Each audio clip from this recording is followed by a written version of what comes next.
We start with a reaction from the nation's top office to North Korea's fourth nuclear test.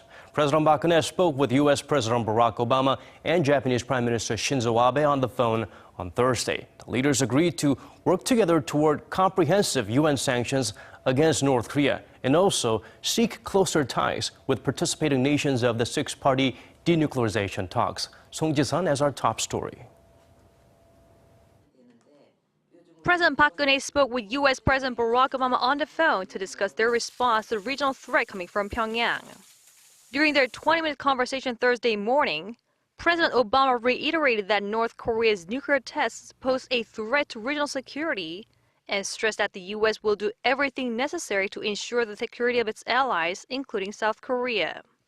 The two leaders agreed that Pyongyang has violated its denuclearization commitments with this latest nuclear test, both by going against UN resolutions barring the North from a nuclear test, and with the six-party talks, the multilateral dialogue aimed at denuclearizing Pyongyang that has been stalled since 2008.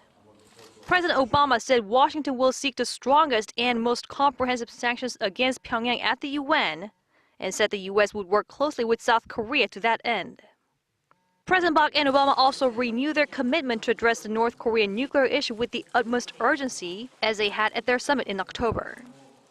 The two leaders also vowed closer trilateral ties with Japan and acknowledged the need to collaborate further with China in dealing with the North Korea's nuclear issue. President Park Geun also spoke on the phone with Japanese Prime Minister Shinzo Abe Thursday afternoon for about 15 minutes, in which the two leaders agreed to also seek closer cooperation with China and Russia.